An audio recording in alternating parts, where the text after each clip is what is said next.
तो mathematics tools के अंदर हमने अलजेब्रिक पोर्शन कंप्लीट कर लिया था। उसमें हमने लीनियर इक्वेशन, हमने क्वाड्रेटिक इक्वेशन और बाइनोमियल एक्सप्रेशन हमने कंप्लीट कर लिया था।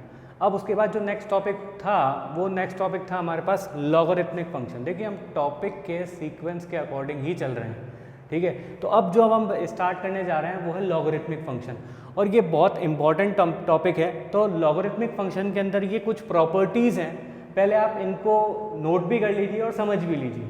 तो लॉगरिथमिक फंक्शन के अंदर फर्स्ट, सेकंड, थर्ड, फोर्थ ऐसे करते हुए हमने 11 प्रॉपर्टीज़ लिखी हैं, ठीक है। तो सबसे पहले ln जो होता है इसकी होता है लॉगरिथमिक टू बेस ई, इसको हम नेचुरल लॉग भी कहते हैं। अगर मैं इसकी बात करूं तो इसको अपन नेचुरल लॉग भी कहते हैं, नेचुरल लॉग, ठीक है। लॉगरिथमिक टू बेस ई मतलब जिसमें भी बेस ई होगा इसे बोलते हैं बेस, ये है बेस। जिसमें भी बेस ई होगा उसको हम क्या बोलेंगे, ln से भी डिनोट कर सकते हैं। मतलब ln को लिखने का दूसरा तरीका क्या है, log ऑफ ई, ठीक है। सेकंड हमारे पास क्या है, लॉग लिखा हुआ है, मतलब वहाँ पे बेस कितना है, 10 है। तो लॉगरिथमिक टू बेस 10, तो ये देखिए फिर से मैंने बेस बदल दिया, बेस कितना हो गया, 10 हो गया, ठीक है। तो ln जब भी दिखेंगे तो क्या हो गया, नेचुरल लॉग बोलेंगे, या फिर क्या हो जाएगा, लॉग ऑफ बेस ई, ठीक है। और आपके पास अगर लॉग लिखा हुआ है जिसका बेस कितना है 10, तो उसको हम क्या बोलेंगे, लॉग ऑफ बेस 10, ठीक है। थर्ड नंबर है ln e। अब ln e है हमारे पास, तो ln e का आप देखिए, ln e को हम क्या लिख सकते हैं, ln को हम क्या लिख सकते हैं, log ऑफ e, मैंने log ऑफ e लिख दिया, ठीक है। log ऑफ बेस e ये हो गया मेरे पास। अब मेरे पास क्या दिया हुआ था, साथ में यहाँ पे e और दिया हुआ था, तो मैंने इसको e को लिख दिया यहाँ पे, ठीक है। अब अगर मान लो यहाँ पे ये जैसे लिखा हुआ है, तो ये क्या हो गया, log of e base e, इसको हम क्या बोलेंगे, log of e base e, क्या बोलेंगे, log of e base e। मतलब यहाँ पे देखो बेस भी e हो गया और वैल्यू भी e होगी, तो इसकी वैल्यू कितनी आती है, 1 आती है। अगर मान लो यहीं पे एग्जाम्पल के बेस पे लिखा होता ln2 लिखा होता है, इसका मतलब ये क्या लिखा होता, log ऑफ 2 बेस e, क्या बोला था मैंने, log of e base e। यहाँ कितना हो जाएगा, log ऑफ 2 बेस e। बात समझ रहे हैं आप, ln मतलब क्या है, log ऑफ बेस e, तो मैंने क्या लिखा, log ऑफ 2 बेस e। अगर मान लो यहाँ पे log of e base e लिखा हुआ, ठीक है, तो e बेस e की वैल्यू कितनी हो गई है, 1, ये आपको याद रखना है।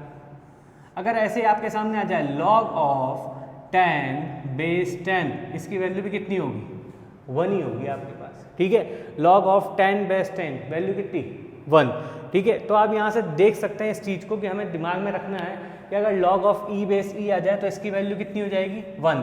log ln2 लिखा हुआ तो log ऑफ 2 बेस e, ठीक है। नेक्स्ट देखें यहाँ पे फोर्थ वाला ln e की पावर x, ln e की पावर x। अब आप देखो ln e को लिखना तो आप जब अपन सब जानते हैं, ये लिखा हुआ है ln e को लिख क्या कर सकते हैं हम, log of e base e।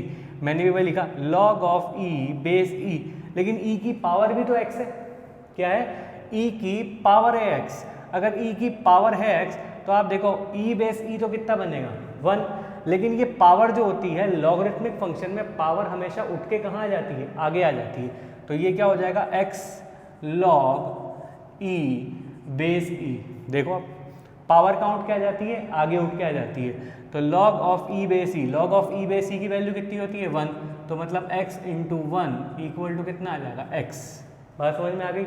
अगली प्रॉपर्टी देखें, ln के अंदर लिखा हुआ है x into Y, x into Y, तो हम इसको लिखते कैसे हैं, ln x plus ln y, या फिर क्या लिख सकते हैं, log of x base e log of y base e, ऐसे भी लिख सकते हैं हम इसको, clear. ln x upon y, ठीक है।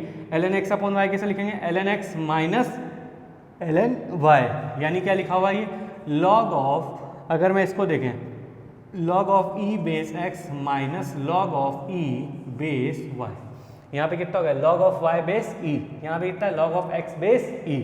इस तरीके से लिखेंगे ln 1 upon x, ln 1 upon x। तो क्या लिखेंगे, पहले देखो इसी तरीके के अनुसार लिखो, इसी तरीके के अनुसार लिखो। तो अगर इस तरीके के अनुसार लिखते हैं तो क्या आ जाता है, ln 1 माइनस ln x। तो ln 1 को क्या हो गया, log of e log of 1 base e minus log of x base e, ये लिखा हुआ है। तो आप देखो ln1 की वैल्यू वो होती है 0, तो हमारे पास यहाँ से कितना आ जाएगा, माइनस का ln x लिख लूँ या फिर क्या लिख लूँ, माइनस का log of x बेस ई, बात एक ही है। तो ln1/x की वैल्यू कितनी होती है, माइनस ln x या फिर minus log of x base e, क्योंकि ln यहाँ पे ln1 की वैल्यू या log of 1 बेस ई की वैल्यू कितनी होती है, 0 होती है।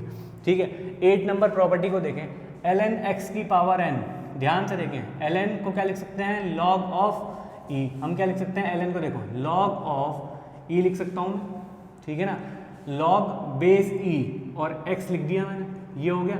अब मैंने आपको यहाँ भी समझाया था कि पावर कहाँ आ जाती है, उठ के आगे आ जाती है, सेम वही काम है। x की पावर कितनी है n, तो आप देखो पावर उठ के कहाँ आ गई, आगे, तो log of x base e, तो आप इसको क्या लिख सकते हैं, n ln लिख सकते हैं ना, इसको n ln x, ये हो गया हमारे पास, क्योंकि log of e को क्या, log बेस e को हम क्या लिख सकते हैं, ln, स्टार्टिंग से दिखा रहा हूँ मैं, फर्स्ट प्रॉपर्टी से देख सकते हैं। ठीक है, इसके बाद देखें, जब हमें बेस e को बेस 10 में कन्वर्ट करना हो, क्या बोला है, बेस e को बेस 10 में कन्वर्ट करना है, तो हमेशा किसका मल्टीप्लाई करते हैं, 2.303 का। मैंने आपसे बोला ln है a, मतलब ln बेस, ln a का मतलब क्या है, log तो है लेकिन उसका बेस कितना है, e है। ठीक है, उसका बेस कितना है, e। अब हमें इस बेस को किस में कन्वर्ट करना है, 10 बेस में।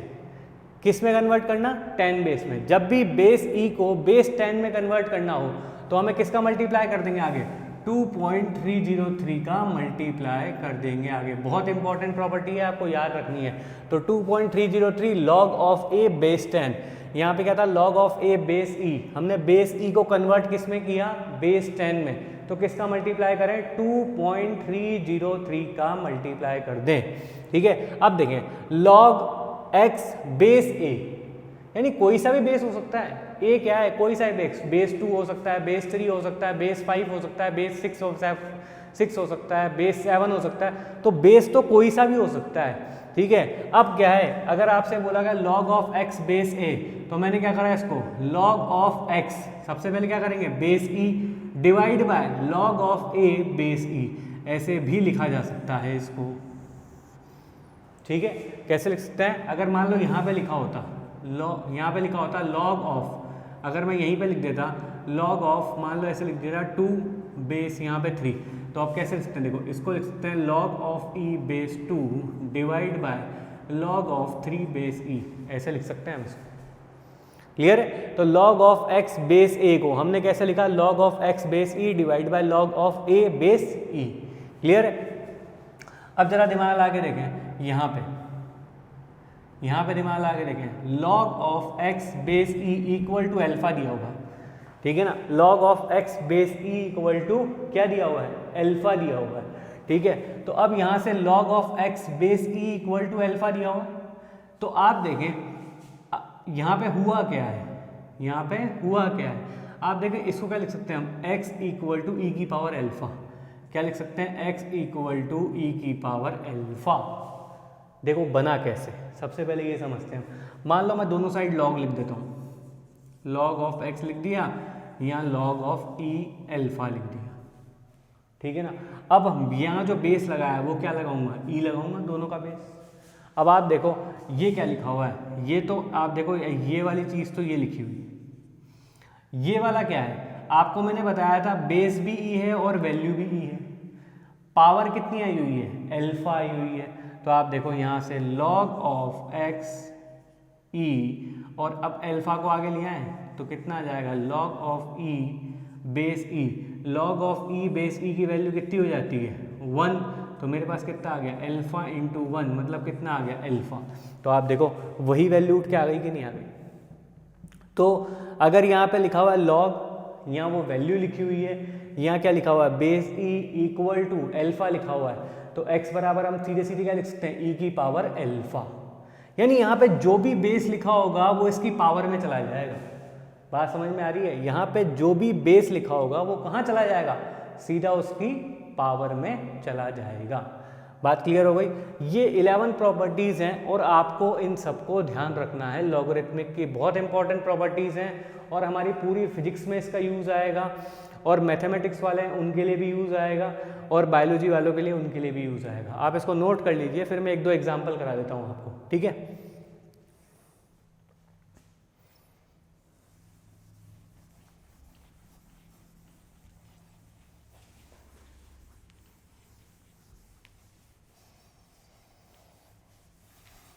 अब आगे इसके हम एग्जाम्पल कर लेते हैं। जैसे आप इसके एग्जाम्पल करेंगे तो आपको बहुत ज़्यादा अच्छे ढंग से क्लियर होने लग जाएगा कि हाँ भाई कैसे कैसे काम चलता है, ठीक है। अगर मान लीजिए मैं आपके सामने एक एग्जाम्पल लेता हूँ यहाँ पे, log ऑफ 1000। अगर मैं यहाँ से आपके सामने एग्जाम्पल ले लेता हूँ और यहाँ पे बेस 10 और लगा देता हूँ, देखो आप, मैंने क्या लगाया, log ऑफ 1000 बेस 10। आप देखो इसको हम ऐसे भी लिख सकते हैं, log बेस 10, इसको 10⁻³ भी तो लिख सकता हूँ, लिख सकता। अगर 10⁻³ लिख सकता हूँ इसको, तो आप देखो मैंने क्या समझाया था आपको कि ये पावर उठ के कहाँ आ जाती है, आगे। तो ये पावर उठ के कहाँ आ गई, आगे। यहाँ क्या रह गया, log 10 बेस 10। अब आप याद करो, log of e base e, जैसे ही मैंने वहाँ पे दिखाया था तो मैंने ये भी दिखाया था कि log ऑफ 10 बेस 10 वैल्यू कितनी हो जाती है, 1। तो आप देखो 3 log ऑफ 10 बेस 10 वैल्यू कितनी हो गई, इस पूरे की वैल्यू कितनी हो गई है, 1 हो गई हमारे पास। तो 3 × 1 यानी आंसर कितना आ गया, 3 आ गया मेरे पास। बात क्लियर हो रही है। अगर मैं यहीं पे लिखता log ऑफ, यहीं से देखो ध्यान से, अगर मैं लिखूँ 2 और यहाँ पे मैं क्या लिख दूँ, 32 लिख सकता हूँ ना मैं। तो आप देखो कैसे लिखेंगे इसको, log ऑफ 2, यहाँ 2 की पावर 5 लिख सकता हूँ। आप 2 की पावर 5 करिए, 2 × 1, 2 × 2 = 4, 2 × 3 = 6, 2 × 4 = 8, 2 × 5 = 10, इस तरीके से। तो आप देखिए अगर मैं 2 की पावर 5 लेके जाऊँ, तो 2 की पावर 5 को अगर मैं लेके जाऊँ तो 2 की पावर 5, 2 की पावर 3 कितना हो जाएगी, 8, 2 की पावर 4 कितना हो जाएगा, 16, 2 की पावर 5 कितना हो जाएगा, देखिए 16 × 2 मतलब कितना हो गया, 32। तो आप देखो अब फिर से कितना हो गया, यहाँ पे पावर कहाँ आ जाएगी, आगे। तो यहाँ कितना हो गया, log ऑफ 2 बेस 2, फिर से इसकी वैल्यू कितनी हो जाएगी, 1। 5 × 1 का आंसर कितना आ गया, 5। बात समझ रहे हैं यहाँ पे। इसके अलावा फिर से देखिए log, अगर मान लो मैं यहीं पे इसी तरीके से मैं बेस 10 लेता हूँ और मैं यहाँ क्या कर देता हूँ आपके सामने, इसी के सामने मान लो a1 2 3 4 5 6 7 ऐसे ले लिया मैंने। तो आप देखो इसको क्या लिख सकते हैं, log ऑफ 10⁻7 लिख सकता हूँ मैं। अब देखिए ना 1 2 3 4 5 6 7 10⁻7। अब देखो फिर से 7 log ऑफ 10 बेस 10, इसकी वैल्यू कितनी, 1। तो 7 × 1 = 7। आंसर आ रहा है आपके पास, ठीक है। इनको नोट कीजिए फटाफट से, फिर और भी एग्जाम्पल करते हैं, ठीक है।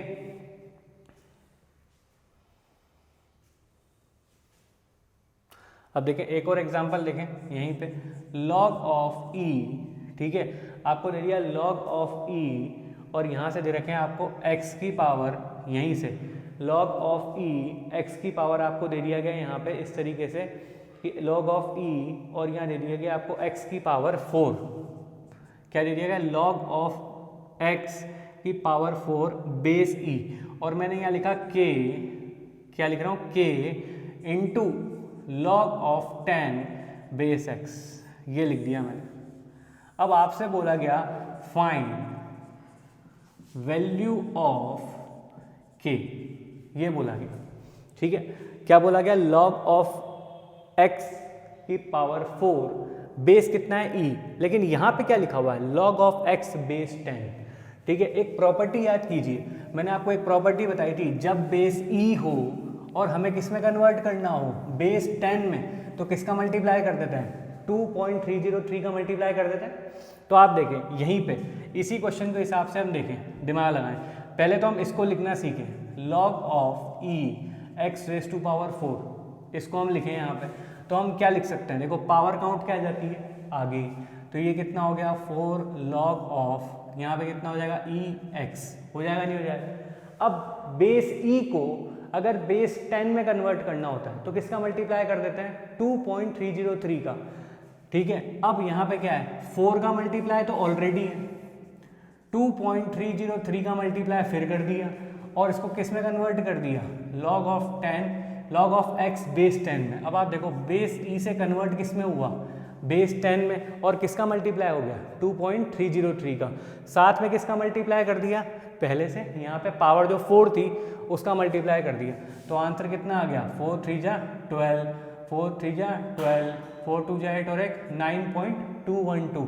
तो हमारे पास कितना आ गया, log ऑफ 10, यहाँ पे कितना हो गया, log ऑफ x बेस 10। तो मेरे पास log of e x raise to power 4 की वैल्यू कितनी आ गई, 9.212 log ऑफ x बेस 10। तो आप देखो हमें इस k की वैल्यू जो फाइंड आउट करनी थी, तो k की वैल्यू कितनी मिल गई हमें, 9.212। एक और एग्जांपल देखो, अगर मैंने आपको सामने लिखा log ऑफ e और मैंने यहाँ पे लिख दिया, यहाँ पे लिखा है मैंने y, क्या लिख दिया, y की पावर 5, ऐसे लिख दिया मैंने। और फिर अब आपसे बोला गया, अब आप देखो बोला क्या यहाँ पे, कि यहाँ पे मैंने लिखा k log ऑफ 10 y लिखा। अब आप मल्टीप्लाई करके बताइए फटाफट से k की वैल्यू कितनी आएगी। देखो k की वैल्यू कैसे आ जाएगी, क्या करना है, यहीं से पहले इसको कन्वर्ट करें, इसको कन्वर्ट करेंगे तो कितना लिखेंगे, 5 ऑफ log ऑफ e, यहाँ कितना आ जाएगा y, पावर आगे आ गई। अब बेस e को किस में कन्वर्ट करना है, बेस 10 में। किसका मल्टीप्लाई करते हैं, 5 इंटू 2.303 का मल्टीप्लाई कर दिया, log ऑफ 10 लिखा, यहाँ log ऑफ y लिखा, बेस 10 लिख दिया। अब इसका मल्टीप्लाई करें, 5 3 जा 15, 5 3 जा 15, 5 2 जा 10 और एक 11, 11.515 log ऑफ y बेस 10। तो आप देखो k की वैल्यू कितनी आ गई, k की वैल्यू हमारे पास कितनी आ गई, 11.515। क्लियर हुआ कि नहीं हुआ। तो ये कन्वर्ट करने का काम है, इसी वजह से मैंने आपको बेस ई को किस में कन्वर्ट करना सिखाया था, बेस 10 के अंदर। ठीक है, नोट कर लीजिए, बहुत अच्छा एग्जांपल है। इसके अलावा एक दो एग्जांपल और कर लेते हैं इसके।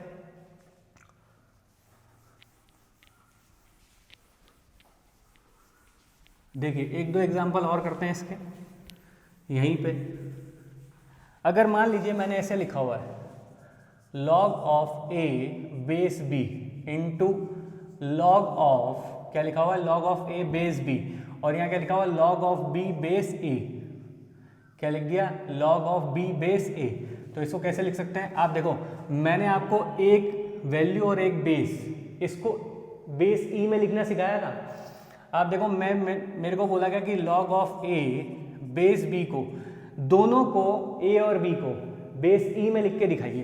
तो कैसे लिखना होता था, log of e base a divide by log of e base b। कैसे लिखते थे, log of a base e, कैसे लिखते थे, log of a base e और log of b base e। हो गया कि नहीं हो गया। तो आप देखो मैंने a और b को किसके बेस के अकॉर्डिंग दिखा दिया, बेस e के अकॉर्डिंग। तो आप देखो इसको भी तो दिखा सकता हूँ मैं, log of b base a, इसको भी दिखा सकते हैं, log of b base e, log of a base e। आप देखो दोनों की वैल्यू को यहाँ पुट कर दें, दोनों की वैल्यू को जब यहाँ पुट करूँगा तो क्या लिखूँगा, log of a base e divide by log of b base e into साथ में किसका हो जाएगा, log of b base e divide by log of कितना हो जाएगा, a बेस e। आप देखो ये से ये कैंसिल, ये से ये कैंसिल, वैल्यू कितनी आ गई, 1। ये तो जस्ट ऐसे सिंपल सा एग्जांपल अगर मैं दूंगा आपको, यहाँ पे लिख दूँ log ऑफ 2 बेस 3, तो अपन कैसे लिख सकते हैं, यहाँ पे इसको क्या लिख सकते हैं, log of 2 base e divide by log of 3 base e। ठीक है ना। इसके साथ मैं मल्टीप्लाई करा दूँ, आपको ऐसे लिख दूँ log ऑफ 3 2, मतलब log ऑफ 3 बेस 2। तो आप देखो इसको हम क्या लिख सकते हैं, log ऑफ यहाँ से 2 base e log of 3 base e into क्या लिख सकते हैं, log ऑफ क्या लिखेंगे, 3 base e divide by log of 2 base e। इससे इसको कैंसिल कीजिए, इसको इससे कैंसिल कीजिए, वैल्यू कितनी आ गई, 1। बात समझ में आ रही है। तो इस तरीके से अगर यहाँ पे जो वैल्यू लिखी हुई है वो दूसरे वाले का बेस हो, और यहाँ पर जो वैल्यू लिखी हुई है वो पहले वाले का बेस हो, क्या बोला गया, यहाँ पर जो पहले वाले में जो वैल्यू लिखी हुई है वो दूसरे वाले का बेस हो, और दूसरे वाले में जो वैल्यू लिखी हुई है वो पहले वाले का बेस हो, अब दोनों में log का मल्टीप्लाई कर दिया जाए तो हमारे पास आंसर हमेशा कितना आएगा 1। तो ये भी प्रॉपर्टी है जो कि आपको याद रखनी है कि हमेशा पहले वाले की वैल्यू दूसरे वाले का बेस हो और दूसरे वाले की वैल्यू पहले वाले का बेस हो, तो अगर मल्टीप्लाई करने के बाद आंसर कितना आता है 1। तो ये भी लॉगरिथमिक की प्रॉपर्टी है। क्लियर? चलिए, तो ये हमारा लॉग भी कंप्लीट हो गया। अगर हम देखें तो लॉगरिथमिक फंक्शन भी जितने हमें बताने चाहिए थे हमने उतने लॉगरिथमिक फंक्शन बता दिए। अब बात करते हैं थोड़ा सा डिटरमिनेंट की। किसकी बात करते हैं? डिटरमिनेंट की बात करते हैं। देखिए, सबसे पहले डिटरमिनेंट होता क्या है वो समझिए। किसी भी मैट्रिक्स को लिखने का तरीका, मैट्रिक्स को लिखते कैसे? जैसे A1 A2 A3 B1 B2 B3 C1 C2 C3। Matrix को दिखाने के लिए हमेशा कैसे लिखते हैं? एक बड़ा वाला ब्रैकेट बनाते हैं, उसके अंदर इस तरीके की तीन वैल्यू, तीन और A1 A2 A3 B1 B2 B3 C1 C2 C3 ऐसे हमने लिख दिया। ठीक है ना, इस तरीके से लिख दिया। मैट्रिक्स को दिखाने के लिए हमेशा बड़ा वाला ब्रेसिस लगाते हैं। ये क्या है? मैट्रिक्स। अब आप देखो, आपसे बोला गया इसका डिटरमिनेंट निकालना है। क्या बोला गया? इसका डिटरमिनेंट निकालना है। तो डिटरमिनेंट निकालने के लिए क्या करते हैं हम? इस तरीके से दिखाते हैं और यहाँ पे लिख दिया A1 A2 A3 B1 B2 B3 C1 C2 C3। यहाँ क्या लगाते हैं? प्लस, यहाँ लगाते हैं माइनस और यहाँ लगाते हैं प्लस। ये प्लस माइनस प्लस लगाने का तरीका भी एक है, ठीक है ना। नहीं भी लगाएं तो कोई फ़र्क नहीं पड़ेगा, मैं आपको दोनों तरीके सिखा रहा हूँ, बिल्कुल ध्यान से देखिएगा। प्लस माइनस प्लस, ठीक है। कैसे निकालेंगे डिटरमिनेंट? सबसे पहले A1 को पकड़ लीजिए। किसको पकड़ना है? A1 को। A1 को पकड़ लिया, लिख दिया यहाँ पे। अब A1 वाला जो कॉलम है, देखो इसमें बात करें तो इसमें 3 कॉलम और 3 रो हैं। देखो ना, 1 रो 2 रो 3 रो। इधर वाली रो क्या कहलाएगी? ये रो हो गई, ठीक है ना। ये वाला कॉलम कहलाएगा 1 कॉलम 2 कॉलम 3 कॉलम। तो अगर आपसे कोई पूछे इस मैट्रिक्स का ऑर्डर कितना है, तो आप सीधे सीधे क्या बोलोगे? सर 3 इंटू 3 का मैट्रिक्स है। किसका मैट्रिक्स है? 3 इंटू 3 का। अगर मैं आपसे बोलूँ यहाँ पे लिखा हुआ A1 A2 B1 B2 और मैंने ऐसे लिख के दे दिया, तो आप देखो 1 कॉलम 2 कॉलम 1 रो 2 रो, कितना हो गया? 2 इंटू 2 का ऑर्डर हो गया। सबसे पहले तो आपने ऑर्डर निकालना सीखिए। अगर आपसे बोले जाए ये क्या लिखा हुआ? A1 A2, तो आप देखिए रो तो 1 है लेकिन कॉलम कितने हैं? 1 2 कॉलम, तो क्या हो गया? 1 इंटू 2। सबसे पहले क्या लिखते हैं? रो, बाद में क्या लिखते हैं? कॉलम। तो रो इंटू कॉलम, क्या लिखा? Rho into column. क्लियर है? अगर आपसे ऐसे लिख दिया जाए तो A1 A2, तो आप देखिए कॉलम तो 1 है और रो कितनी है? 2, 1 2, तो हमारे पास क्या लिखेंगे? 2 इंटू 1 लिखेंगे, नहीं लिखेंगे? तो आप देखो पहले क्या लिखते हैं? रो, बाद में क्या लिखते हैं? कॉलम। पहले रो लिखते हैं, बाद में कॉलम लिखते हैं। बात समझ में आई? अब देखो मैट्रिक्स को करने का तरीका कैसे होता है, मैट्रिक्स में डिटरमिनेंट कैसे निकालते हैं। तो मैट्रिक्स में डिटरमिनेंट निकालने के लिए मैंने आपको बता दिया, प्लस माइनस प्लस लगाते हैं। प्लस माइनस प्लस लगाया मतलब A1 के आगे क्या लगा दिया? प्लस लग गया, ठीक है। अब A1 के आगे अगर प्लस लग गया है तो आप देखो इस वाले कॉलम को भूल जाओ, आप इस वाले कॉलम को आप भूल जाओ। आप क्या करोगे? इस वाले कॉलम और इस वाली रो को भूल जाओ, दोनों को भूल जाओ। आप किसको भूल गए? इस वाले कॉलम को और इस रो को भूल गए। क्या लिख दोगे आप? बचा हुआ रिमेनिंग पार्ट, इसको लिख दोगे आप B1 B3 B2 B3 और C2 C3, ये लिख दिया आपने। अब क्या लगाओगे? माइनस, क्योंकि ऊपर माइनस लगा हुआ, क्या लिखोगे? माइनस का A2। अब क्या करेंगे? इस वाले कॉलम को भूल जाओ और इस वाली रो को भूल जाओ। क्या बोला मैंने? जब भी जिसका आप ले रहे हो, यहाँ पे A1 आपने लिया तो A1 वाले कॉलम को भूल गए, A1 वाली रो को भूल गए। अब A2 ले रहे हो, A2 वाले कॉलम को भूल जाओ और A2 वाली रो को भूल जाओ। ये माइनस क्यों लगाया गया है? देखे ध्यान से, मैंने क्या करा, जब मैंने A1 को कंसीडर किया तो मैंने इसको छुपा लिया। तो आगे आने वाले पार्ट कौन कौन से थे? एक तो था A2 A3 B2 B3 और C2 C3। अब A2 A3 वाले रो को भी हटाना है, हमें हटा दिया।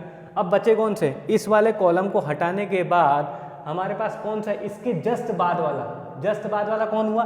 B2 B3 और C2 C3। तो मैंने क्या लिख दिया? B2 B3 C2 C3। अब आप देखो, अगर मैं इसको छुपा लेता हूं तो मेरे सामने समस्या है, समस्या क्या है, देखो इसके आगे कौन आता है B3C3, लेकिन B3C3 के आगे कौन आ रहा है, कुछ भी नहीं आ रहा। तो B3C3 के बाद हम आगे रिपीट होके घूम के कहाँ आएंगे, इधर की साइड वापस उल्टा आएंगे। क्या मिला, B1 और C1। अब आपने अगर माइनस लगा लिया तो इसका मतलब आप वापस पीछे से लिखना चालू हो गए हो। अगर आपने माइनस लगा लिया तो आप कहाँ से लिखना चालू हो गए हो, पीछे से लिखना चालू हो गए हो। और अगर आपने माइनस नहीं लगाया तो आप क्या कर सकते हो, आगे से ही लिख सकते हो इसको। मतलब मैं समझा देता हूँ, अगर आपने A2 को छुपा लिया, अभी नॉर्मल देखो, अगर आपने A2 को छुपा लिया और माइनस लगा दिया तो अब आप देखो वापस क्या लिखोगे, B1 B3 और C1 से। तो यहाँ कितना लिखूंगा मैं, B1 B3 C1 C3 ये लिखूंगा, प्लस A3 लिख दिया A3। अब क्या करें, A3 जैसे आपने A3 को, तो A3 वाली टर्म को छुपा दो। A3 वाली टर्म को छुपाओगे तो क्या लिखेगा, B1 B2 और C1 B2। यहाँ छुपाया तो घूम के किधर आ गए, पीछे की साइड आए। और पीछे की साइड जब आप क्या आओगे, तो इसको घुमाए, इसको रोका तो हम घुमा के वापस आओगे तो क्या दिखेगा, B1 B2 और C1 C2। तो हमारे पास कितना आ गया यहाँ से, B1 B2 और C1 C2। आगे कि नहीं आगे। अब आप देखो एक बार तो लिखने का तरीका ये था, ठीक है ना। अब आप देखो इसको दूसरा तरीका कैसे लिख सकते हैं, देखो A1 लिखा, वही B2 B3 और C2 C3। अब मैं माइनस नहीं लगा रहा, मैं तो यहाँ प्लस ही लगा के चल रहा हूँ, कोई प्रॉब्लम नहीं है, प्लस लगा के चलो। जैसे आपने लगा, इसके आगे वाली टर्म देखो, इसके आगे वाली टर्म कौन सी, B3C3, घूम के किधर आएंगे, B1 C1। तो आप देखो मैं यहाँ पे क्या लिख सकता हूँ, इसको मैं लिख रहा हूँ प्लस का A2 B3 C3 और B1 C1 लिख दिया, प्लस A3 में जैसे लिखा, A3 वाले को भूल जाओ, इधर वाले को भूल जाओ। इसके जस्ट आगे आने वाली टर्म कौन सी होगी, घूम के इधर आओगे तो पहले B1 दिखाई देगा, B1 C1 फिर B2 C2। तो क्या दिखाई दिया, B1 C1 B2 C2। अब इसको आगे कैसे सॉल्व करेंगे वो देखो, A1 लिखा, आप देखो इसको इसके साथ क्रॉस मल्टीप्लाई और इसको इसके साथ क्रॉस मल्टीप्लाई, इसको इसके साथ क्रॉस मल्टीप्लाई और इसको इसके साथ क्रॉस मल्टीप्लाई, और बीच में क्या लगा देंगे, माइनस। कैसे करेंगे, B2 C3 minus B3 C2। लिखा नहीं का, B2 को C3 के साथ क्रॉस मल्टीप्लाई और B3 को C2 के साथ क्रॉस मल्टीप्लाई, माइनस लगाया A2। अब देखो B1 को C3 के साथ और B3 को C1 के साथ, B1 C3 minus B3 C1। हो गया कि नहीं हो गया। जरा बात करें A3 की, A3 को लिखेंगे तो कैसे लिखेंगे, B1 C2 minus B2 C1। Clear. अब आप देखो यही की यही टर्म फिर से बनाता हूँ इसके थ्रू। देखो इसमें भी क्या करेंगे, A1 इसको इसके साथ, इसको इसके साथ, B2 C3 minus C2 B3, या तो C2 B3 लिखो या फिर क्या लिखो, B3 C2 लिख दो। आप देखो ये और ये टर्म तो एक जैसी दिख रही है। जरा इसकी बात करें, प्लस का A2 B3 C1 B1 C1, कितना हो गया, B3 C1 minus B1 C3। हो गया कि नहीं हो गया। आप देखो ये टर्म में अगर मैं माइनस का मल्टीप्लाई कर देता हूँ, तो आप देखो इस टर्म में माइनस का मल्टीप्लाई करूँ तो आप देखो मेरे पास वापस से ये टर्म उठ के आ जाएगी, नहीं आ जाएगी। आप देखो मैं इसको आगे माइनस से मल्टीप्लाई कर दूँ, यहाँ माइनस लग जाएगा और यहाँ प्लस लग जाएगा, नहीं लग जाएगा। देखो यहाँ माइनस से मल्टीप्लाई करा तो यहाँ भी माइनस का मल्टीप्लाई और यहाँ प्लस का, तो प्लस होते B1 C3 आगे आ जाएगा और B3 C1 किधर चला जाएगा, पीछे। आया कि नहीं आया, वही की वही टर्म आ रही है। बस क्या है कि हमें क्या मोस्टली दिखाई देता है यहाँ प्लस माइनस प्लस लगाएं। अरे लगा लो तो भी ठीक है, नहीं लगाओ तो भी ठीक है। बस अगर आप यहाँ प्लस लगा रहे हो तो पीछे मत आओ, इस वाली टर्म को छुपाने के बाद इसके आगे वाली टर्म देखो। और अगर आपने माइनस लगा दिया तो आगे मत जाओ, वापस पीछे से चालू कर लो। बात समझ में आ रही है। प्लस लगाओगे तो क्या करना है, जहाँ जिसके आगे वाली टर्म, जैसे इसको लगाया इसके आगे वाली टर्म B3 C3 और फिर क्या लिखोगे B1 C1, ठीक है ना। लेकिन अगर आपने यहाँ माइनस लगा दिया तो फिर पीछे से लिखो, कोई प्रॉब्लम नहीं है। अब ठीक है, इसके आगे वाली टर्म देखो A3 और वापस से कितना आ जाएगा B1 C2 minus B2 C1। आ रहा है कि नहीं आ रहा। तो आप देखो कैसे भी लिखो आपके पास आंसर वही आएगा। ठीक आएगा नहीं आएगा, ठीक है। अब देखो मैं आपको एक एग्जाम्पल बताता हूँ।